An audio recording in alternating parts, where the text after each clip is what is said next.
일주일 동안 잘 사셨습니까? 네. 어제도 비가 오고 그러는데 더운데 이렇게 오셔서 이렇게 섬겨주시고 청소해 주신 분들에게 참으로 하나님께서 그걸 기억하시고 또 좋은 복을 주실 것을 믿습니다. 또한 여러분들 일주일 동안에 많은 갖가지 사연들도 있었을 것이고 갈등들도 있었을 것이고 또한 가정에서나 직장에서 또 여러 가지 또 있었지만 순간순간 하나님의 말씀을 기억하고 또한 하나님께 기도하고 또 어쩌든지 그것을 이겨내고 함으로 인하여 하나님께 위로받고 또 승리할 수 있는 그분 하나님께 감사와 찬양을 돌려드립니다. 네. 오늘은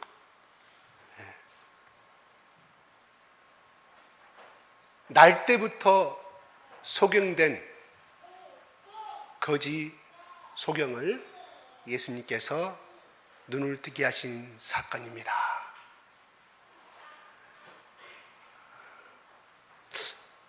왜 요한복음의 저자는 이것을 기록했을까요? 또한 이 사건을 통해서 우리에게 주시고자 하는 뜻이 무엇일까요? 한번 같이 생각을 하면서 여러분과 같이 한 절 한 절 한번 음미를 해봤으면 좋겠습니다. 사건이 일어난 장소는 아직도 예루살렘 성 안에 있었던 사건입니다. 초막절 사건부터 시작해서 계속해서 이어지는 사건입니다. 예수님이 예루살렘에 올라오셔서 며칠이 지났는가는 모르지만 예수님께서 길을 가시다가 누구와 같이? 제자들과 같이 길을 가시게 되었습니다. 우연히 소경된, 태어날 때부터 소경된 사람을 만나게 되는 장면이 나옵니다. 그런데 거기서 어떤 제자가 물어봤는가는 모르지만 예수님, 저분을 보고 계십니까? 지금 저분은 저렇게 된 것이 자기 죄 때문에 그런 것인지 아니면 부모가 죄가 많아서 그런 것인지 왜 저렇게 되었냐고 예수님한테 물어봅니다. 예수님이 그들에게 물어본 것이 아니라 제자들이 물어봤습니다. 글자 그대로 해석하면 제자들은 아마 궁금해 수도 있었습니다. 왜냐하면 구약시대부터 모든 병은 하나님 앞에 잘못돼서 죄악을 저질림으로 온 결과의 산물로 인식했기 때문에 아마 그들도 그러한 관점에서 물어보지 않았을까 합니다. 그러나 여기에는 한번 생각을 깊이 음미해 볼 필요가 있다는 사실입니다. 그들이 진정 불쌍하고 태어날 때부터 못 본 이 소경을 향하여서 불쌍한 목자의 사랑의 심령이 있었다고 하면 그들은 아마 이렇게 말했을 것입니다. 예수님, 저기 명인이 있습니다. 소경이 있습니다. 불쌍한 사람입니다. 하루 종일 아침부터 나와서 저녁 때까지 구걸해서 먹고 살아갈 수밖에 없는 존재입니다. 예수님, 할 수만 있다면 고쳐주십시오. 왜? 그들은 지금까지 받지 않습니까? 38년 된 중풍배를 고치는 사건을 받지 않습니까? 500명을 먹이는 5,000명을 먹이는 그 능력의 예수님을 만났지 않습니까? 정말 그들은 목자의 사랑의 심령이 있었다고 하면 그렇게 예수님께 요구를 하였을 것입니다. 그러나 그들은 질문을 이렇게 말합니다. 이 질문서는 무슨 뜻이 있을까요? 상대를 향한 비난과 정죄하는 마음이 있었다는 것입니다. 다시 말해서 긍정적인 사고로 본 것이 아니라 비판적이고 비틀어진 자기의 자아의 표현이라고 볼 수 있습니다. 내가 내 자신을 어떻게 여기느냐에 따라서 세상에서 사람들과 좋은 관계를 맺느냐 안 맺느냐를 우리는 바라보게 됩니다. 나는 쓸모없는 사람이고 나는 형편없는 사람이라고 생각하는 사람, 또한 내가 가치 없는 사람이라고 생각하고 여긴다고 하면 그 사람은 결코 건강한 사회생활을 할 수 없게 된다는 것입니다. 결코 건강한 인간관계를 맺을 수가 없게 된다는 것입니다. 나는 너무나 소중하고 가치 있는 존재고 나는 온천하고 귀한 존재라고 이런 자격을 갖고 있는 사람은 그 반대 생각을 갖고 또 좋은 인간관계를 맺고 있음을 많이 바라보게 됩니다.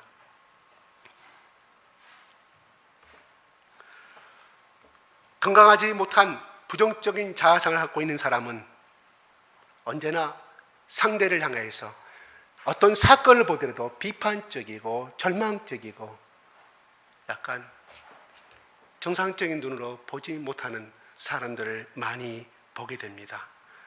또한 피해의식도 강합니다. 늘 비교합니다. 자신도 비교하고 옆집 남편이랑 비교하고 자기 남편도 비교하고 또한 다른 친구들과 비교하는, 주변 사람들을 늘 피곤하게 하는 그런 것도 가질 수가 있다는 것입니다. 피해의식이 강하다 보니까 열등감에 사로잡혀서 상대에게 공격적인 성향을 나타내 보이기도 한다는 것입니다. 우리는 그런 사람들을 이해할 수 있나요? 이해 안 하려고 하죠. 세상은 저 사람은 왜 저렇지? 사람들이 상대해 주지 아니합니다. 점점 자기 자신만 고립되어져 가버린다는 사실입니다. 조금만 뭐 하면 싸우려고 하면서 왜 무시했냐고 하면서 전혀 상대방의 말을 고개하는 것도 나타나게 된다는 사실입니다. 오늘 말씀에 예수님이 제 아들이 길을 가다가 날 때부터 소경된 사람을 만나게 된다는 사실입니다. 이 질문하고는 제자들은 어떤 사고를 가지고 있는 것입니까? 소경된 사람을 보면서 긍휼히 여기는 마음이 없다는 사실입니다. 불쌍히 안타까워 내가 불쌍히 여기고 안타까워하고 내가 어떻게 하면 저 사람을 조금이라도 도와줄 수 있을까 하는 이런 마음이 없는 제자들의 마음을 바라보게 된다는 사실입니다. 제자들이 이런 질문을 하게 된 것은 조소경은 분명하게 무슨 큰 죄를 지었기 때문에 저렇게 결과를 비참한 인생을 산다고 정죄하고 판단하고 있다는 것입니다. 다시 반대로 말하면 나는 누구를 두고 있으니까, 나는 건강한 사람이니까, 난 소경이 아니니까, 너는 죄인이지만 나는 소경이 아니기 때문에 나는 의인이라는 이런 마음을 또 깔고 있다는 사실입니다. 여러분, 육신의 장애보다 더 큰 장애는 마음의 장애입니다. 성격장애, 정신적인 장애, 다 이런 것도 장애라 볼 수가 있다는 사실입니다. 나만 최고고 나만 옳다고 생각하고 다른 사람은 다 틀렸다고 한다는 것은 이것은 한번 생각을 해봐야 한다는 것입니다. 자아상이 건강하지 못하니까 자기 자신과 다른 사람을 용납하고 수용하지를 못합니다. 비판하고 공격적인 사람이 된다는 것입니다.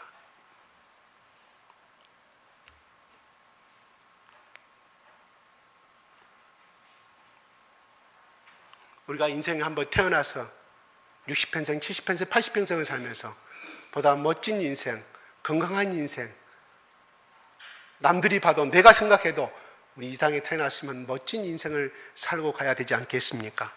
그러면 멋진 삶을 살려고 한다면 바로 우리 자신 속에 건강한 자아상이 필요하다는 것입니다. 건강한 자아상을 가지고 있는 사람은 나와 다른 사람을 수용하고 용납하고 그리고 격려하며 소망을 주는 그런 멋진 삶을 살아가게 된다는 것입니다.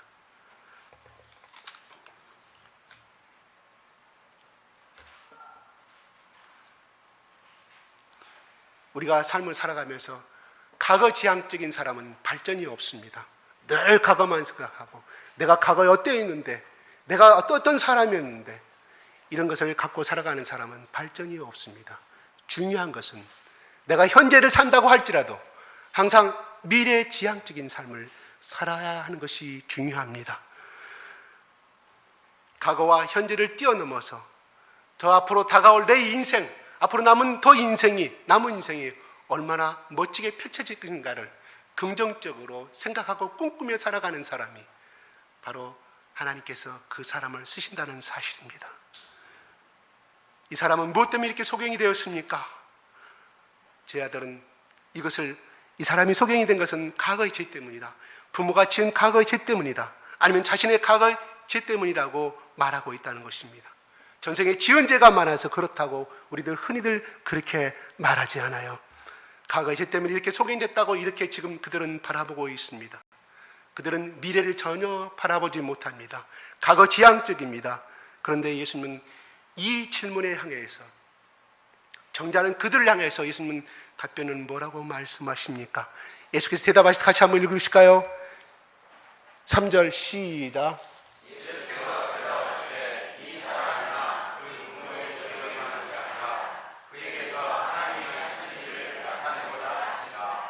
예수님의 대답은 이 사람의 죄도 아니고 부모의 죄도 아니고 그 어느 누구의 죄도 아니라고 말하고 있습니다. 단 하나님께서 하나님의 하시는 일을 나타내고자 하는 하나님의 뜻이 있다고 예수님은 말씀하고 있습니다. 다시 말했으면서 하나님이 하시고자 하는 뜻이 있어서 저 일이 있다고 말씀하는 겁니다. 거꾸로 말하면 이걸 잘못 해석할 수가 있습니다. 그러면 하나님의 영광을 나타내기 위해서, 하나님의 어떤 계심을 나타내기 위해서 예수님이 그 사람을 소경으로 만들었습니까? No, 결코 아닙니다. 물론 우리가 저 언제스러운 것으로 올라가면은 아담과 이브가 죄를 범하기 전에는 절대로 이러한 질병이 없었습니다. 고통도 없었습니다. 그 이후로 생긴 질병들이죠. 그러나 이 사람이 소경이 된 것은 하나님이 그렇게 만드신 것도 아니요, 부모가 그렇게 만드신 것도 아니라는 사실입니다. 예수님이 말씀하신 진리의 정답은 하나님의 일을 나타내고자, 하나님이 해야 할 일을 하시고자 하신다는 것입니다. 예수님은 미래의 지향책입니다. 다시 말씀드리면 현재는 그가 소경으로 있지만, 그가 때가 언제인지는 모르지만 현재보다 더 나은 삶을 살게 될 것이라는 것을 말씀해 주고 있습니다.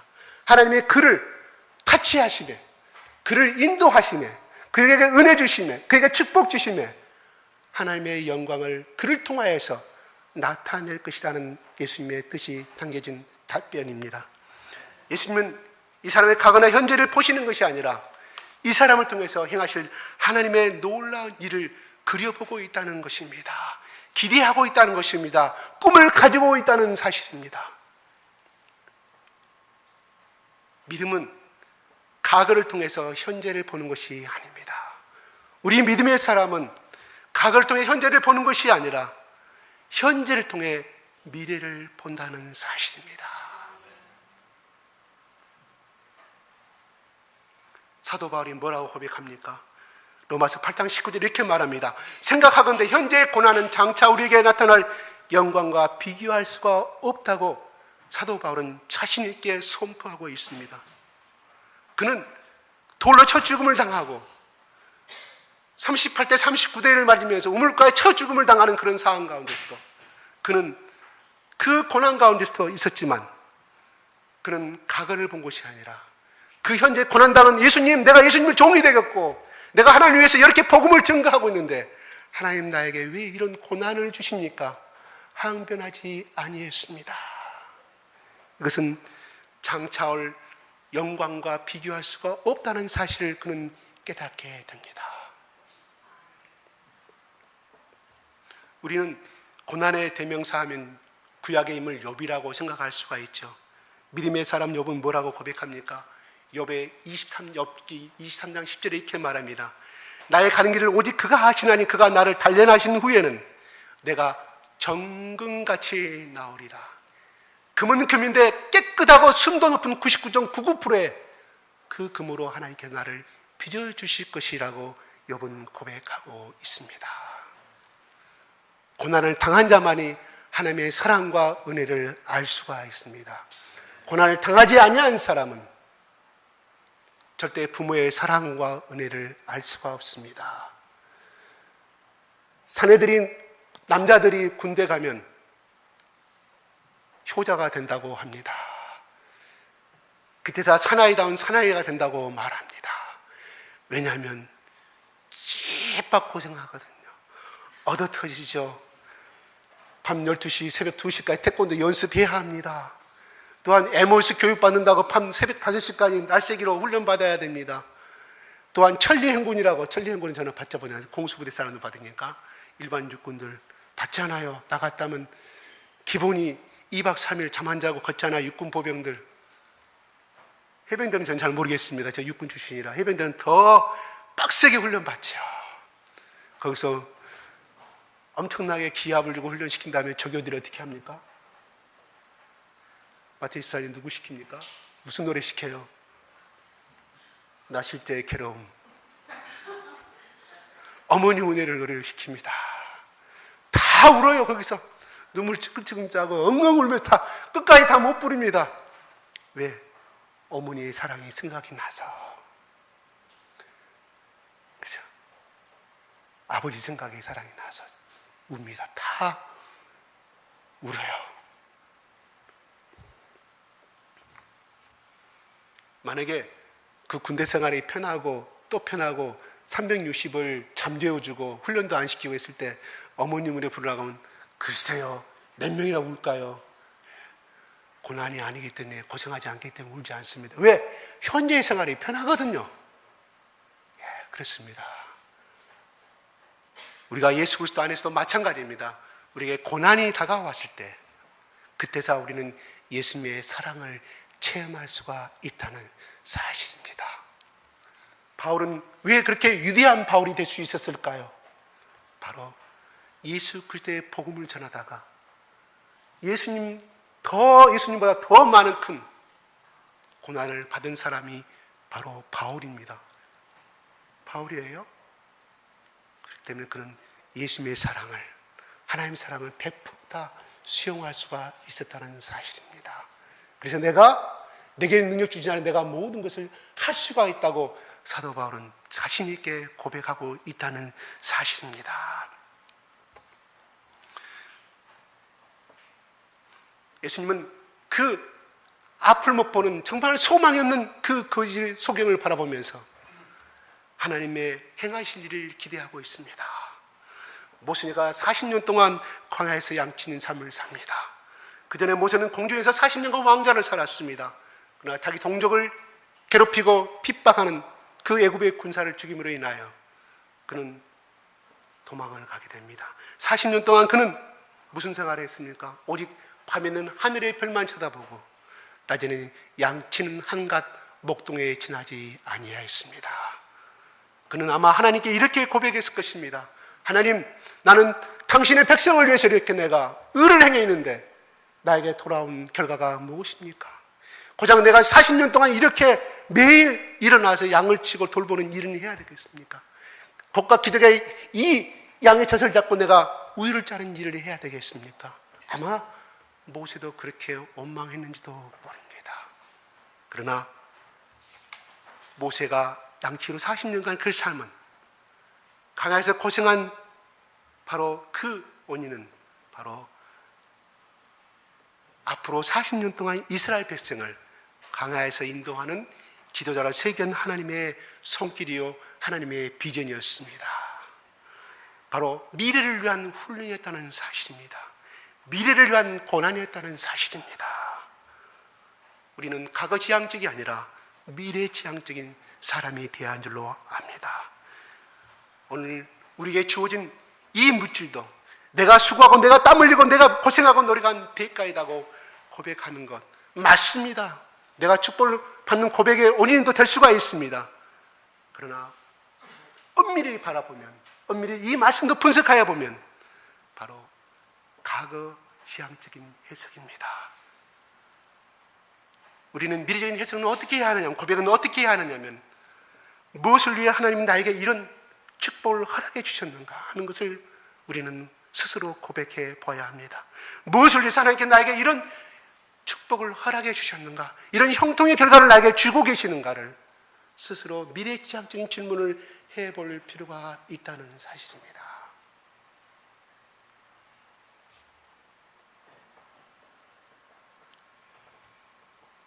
도망가 버렸네. 저 삼형제 권능이 대웅이 대한이 얼마나 든든합니까? 삼형제 딱 드리고 시내 가면 그 누구도 부럽지 않습니다. 이정우 회장도 부럽지 않습니다. 얼마나 든든해요. 그렇죠. 그래서 전부 다 아들 낳으려고 그런가 봐요. 그죠? 예. 그것도 한 명이 아니라 3명. 하나님께서 왜 이렇게 세 아들을 주셨을까요?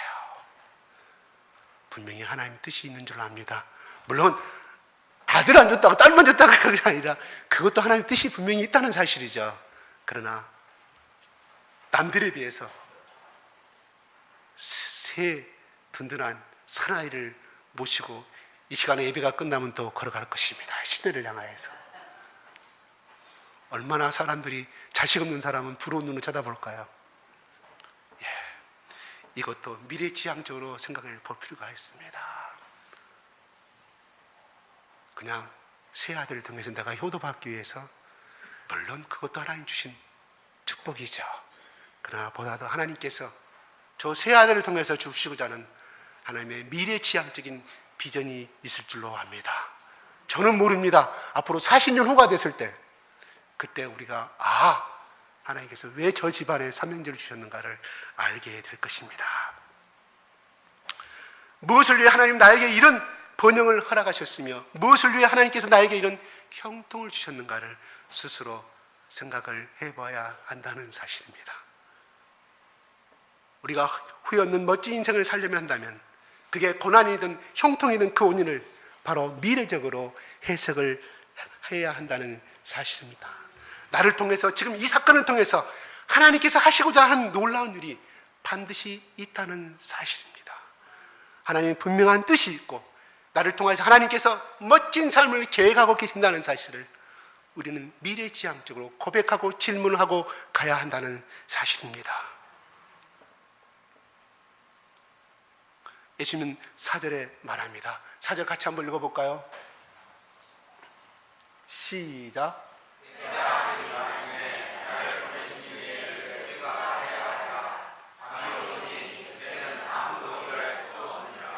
네.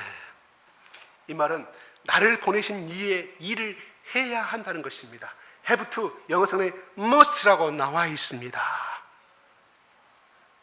나를 보내신 이, 하나님이 나에게 보내신 그 사명을 해야 한다고 예수님이 말씀하고 있습니다.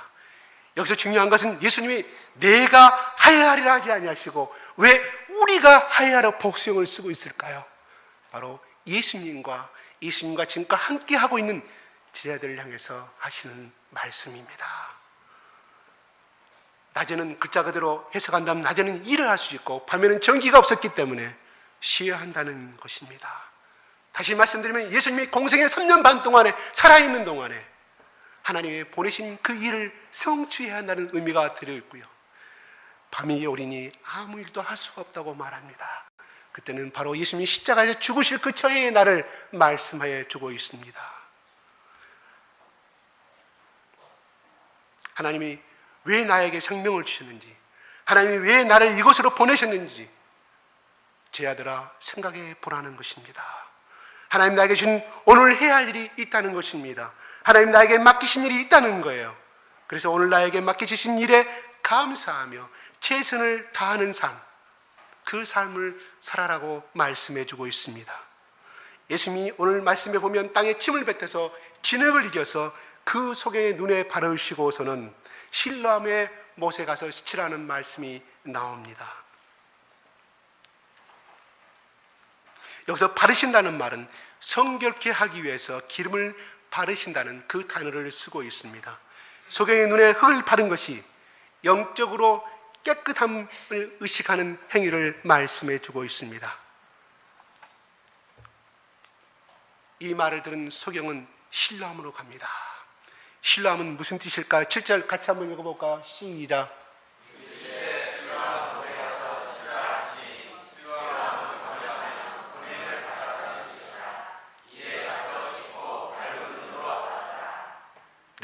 소경은 보냄을 받은 장소에 가서 하라는 대로 순종했습니다. 실로암은 이제 히스기야 왕 때 그 제가 잘 성장하겠습니다. 여기서 중요한 것은 실로암의 의미는 보냄을 받았다 이런 뜻을 가지고 있다고 성경은 말하고 있습니다. 사람마다 자신의 보냄을 받은 신뢰함이 있습니다. 내가 원하든 원하지 않든, 내가 좋아하든 좋아하지 않든 간에, 그게 멀고 그게 가깝건 간에 내가 보냄 받은 곳, 삶의 현장이 있습니다. 나의 신뢰함은 어디입니까? 나의 보냄 받은 삶의 현장은 어디입니까? 오늘 나에게 맡겨진 일은 무엇입니까? 많은 사람들이 자신이 보냄 받은 곳이 내가 원하는 곳이 아니면 안 갑니다. 내가 이해하지 않으면 안 갑니다. 이해가 됩니까? 생각해 보세요. 침을 뱉어서 진흙을 이겨서 눈에 발라주더니 실로암 가서 씻으라고 말합니다. 여기서 예수님이 계신 곳에서부터 실로암까지 약 거리는 3km 정도 된다고 합니다. 그 실로암 가서 거기 가서 씻으라고 합니다. 거기 가면 눈을 뜬다고 말씀했습니까? 아닙니다. 침을 발라서 흙에 짓이겨서 그 손에 묻은 흙 손가락을 가지고 눈을 바릅니다. 얼마나 비위생적입니까? 이해가 안 갑니다. 예수님은 이런 행위를 하기 전에 뭐라고 하였습니까? 말 한마디로 병을 다스리시고, 손 한번 다치시자마자 병 다치시고, 중풍병자가 일어나고 건강한 몸으로 체험했던 것을 우리는 지금까지 말씀을 보고할 수가 있습니다.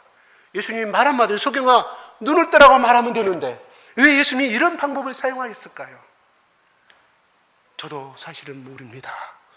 성경에 나오지 않았기 때문에 이건 저도 무리하게 해석할 수는 없습니다.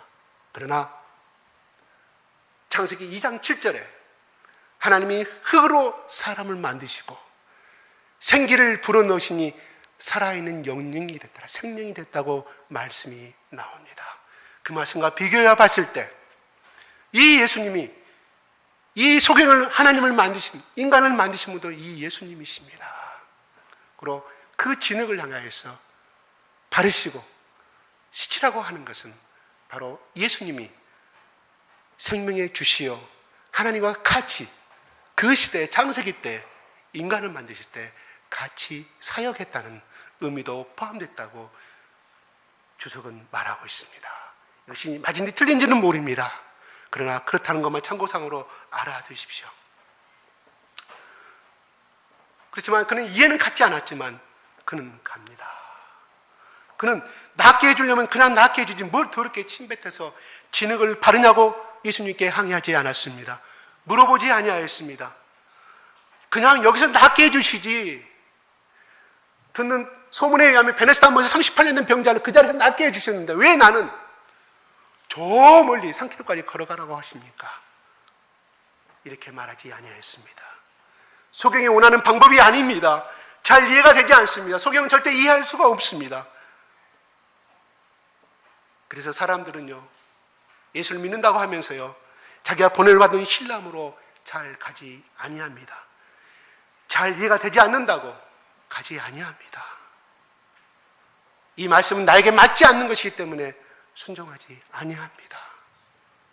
왜 나에게 이렇게 지저분한 일을 시켜? 나에게 보다 더 가치 있는 것고 보다 더 남들이 알아주는 일을 시켜주시지, 남들이 알아주지 않고 지저분한 일을 나에게 시키시는가? 우리는 또 생각할 수가 있습니다. 우리 학창시절에 그 스텝 대신 리더가 반드시 화장실 청소를 시켰습니다. 냄새나고 냄새나는 곳입니다. 그것도 일주일만 시킨 것이 아니라 매일매일 일주일, 2주일, 3주일, 4주일, 한 달, 2달, 3달 이거 시켰습니다.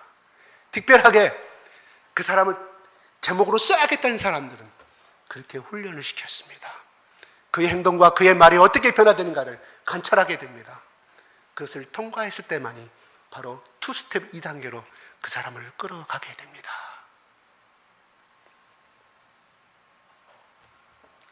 소경은 잘 이해가 되지 않지만 가라는 곳으로 갔고 맡겨진 일에 순종했더니 그는 눈이 떠졌습니다. 맡겨진 일에 순종했더니 그는 기적을 체험했습니다. 여러분, 지금 하고 있는 일이 별 볼 일 없다고 생각하십니까? 내가 원하지 않은 일이기 때문에 불평하고 아이고 내 팔자야 한탄하면서 살아가고 있지는 아니합니까?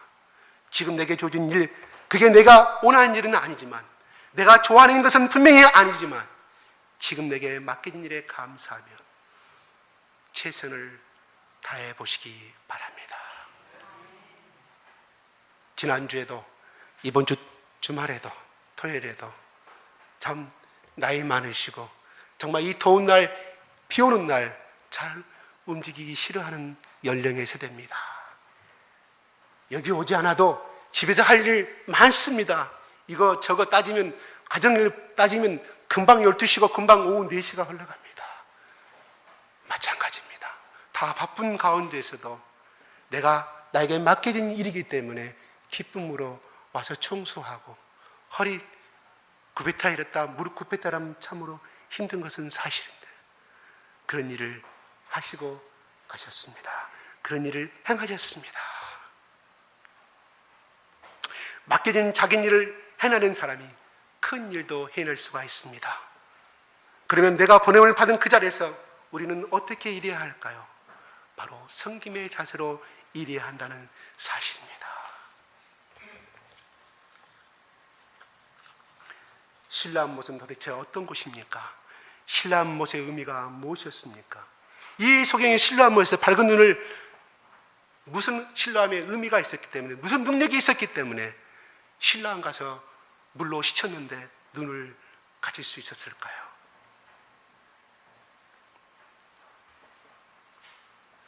이 실로암못은 예루살렘 밖에 있는 산의 골짜기에서 흘러내려오는 수로입니다. 수로를 통해서 가장 예루살렘 성에서, 내에서 가장 낮은 곳에 위치한 것이 이 실로암못의 위치였습니다. 그곳에 가서 눈을 씻는다는 것은 가장 낮은 곳에서 무릎을 씻는 것을, 꿇는 것을 의미합니다. 왜냐하면 무릎을 꿇어야, 손에 물을 떠서 눈을 씻을 수 있지 않을까요?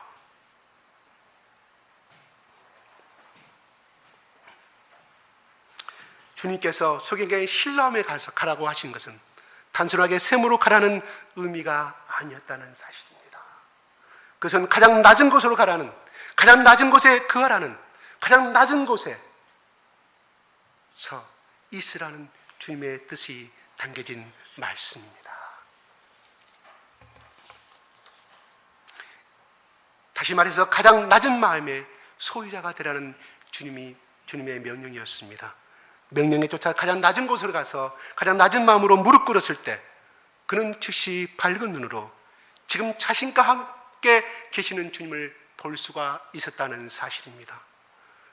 이 본문의 소경이 바로 나 자신이라는 사실을 일깨워 주기 위해서 요한복음의 저자는 이것을 기록하고 있다는 사실입니다. 지금 이 순간 주님께서 나와 함께 계시는데도 그 주님을 뵐 수 없다면 나 자신이야말로 날 때부터 영적 소경인지가 아닐 수가 없다는 것입니다. 실로암이란 보냄을 받았다는 뜻이라고 말씀했습니다. 우리는 모두 주님으로부터 보냄을 받은 자들입니다. 주님께서는 지금 우리에게 명령하고 있습니다.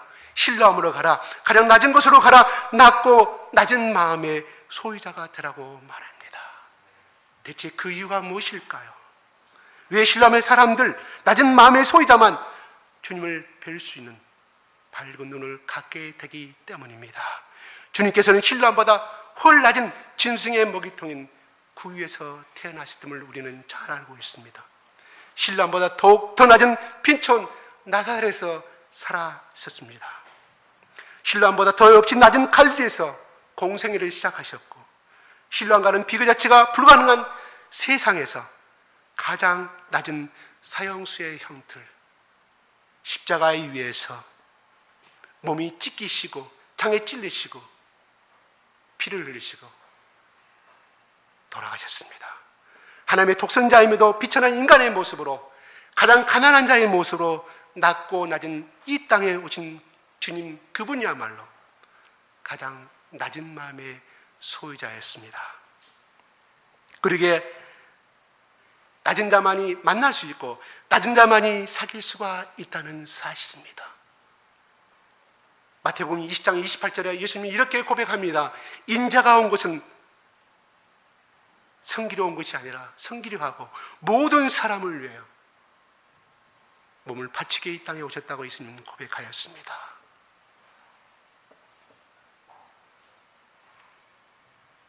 낮은 자세의 마음을 갖기만 하면 소경이라 할지라도 밝은 눈으로 그분을 뵐 수가 있습니다. 주님께서 낮은 마음으로 낮은 이 땅에 오신 것은 바로 섬기기 위해서 오신 것입니다.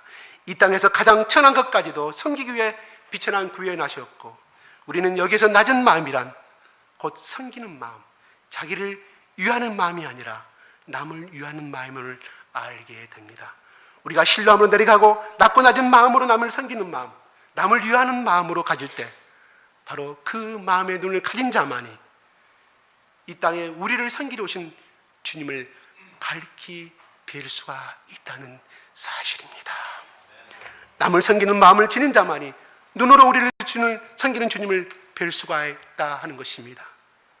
나는 가난하기 때문에, 나는 몸이 불편하기 때문에, 나는 현재 처지가 이러하기 때문에, 딱하기 때문에 나는 섬김을 받아야 한다고 살아간다면 대단히 죄송합니다만 그 마음은 높고 교만한 마음입니다. 그 마음으로 나와 함께 하시는 주님 앞에서 우리는 영적인 소경이 될 수밖에 없다는 사실입니다. 나의 처지가 정말 기가 막히고 그 상황에서 남을 섬기라는 마음을 지니고 있다면 바로 그가 신뢰함에서 소경의 눈을 씻는 자요, 그 사람이야말로 밝은 눈으로 주님을 만나 뵐 수가 있는 자입니다.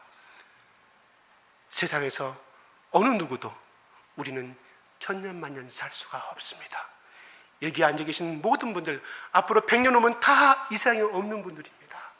우리의 육신은 다 썩어질 없어질 한 줌의 흙도 재도 남지 아니할 우리들의 현실입니다.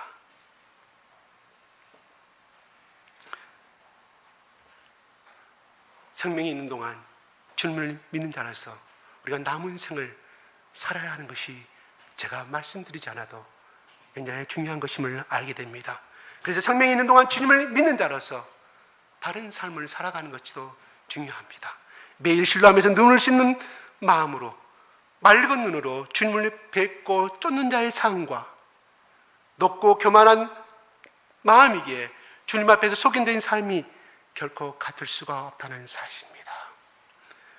매일매일 신뢰한 물에 가서 낮아지는 마음으로 내 눈을 씻는 자요, 매일매일 높아진 마음으로, 교만한 마음으로는 우리는 그 두 사람의 삶이 비슷한 것 같지만 결코 같을 수가 없다는 사실입니다. 섬김을 받기보다는 섬기는 삶, 여기에 영원한 기쁨이 있습니다. 돈을 벌기 위해서 일하는 것이 아니라 섬기기 위해 일하는 것입니다. 정치하기 위해서 일하는 것이 아니라, 우리 크리스찬들은 영예를 얻기 위해 일하는 것이 아니라 축복하기 위해서, 섬기기 위해서 일을 하는 마음의 자세가 필요합니다. 그런 사람은 높임을 받습니다. 왜? 하나님이 그 사람을 높이기 때문입니다. 어떤 사람이 제일 싫습니까, 여러분? 섬기지 않고 이래라 저래라 간섭하는 사람이 제일 싫지 않습니까? 간섭하는 사람이 싫지 않습니까? 섬기는 자리로, 비품의 자리로 가야 합니다. 그럴 때 땅을 사는 인생이 아니라 하늘을 사는 인생으로 살게 될 것입니다. 건강한 자아상을 가지고 미래지향적인 비전을 가지고 맡겨진 일에 최선을 다하는 후회 없는 멋진 삶을 사는 우리 모두가 되었으면 좋겠습니다. 기도하겠습니다.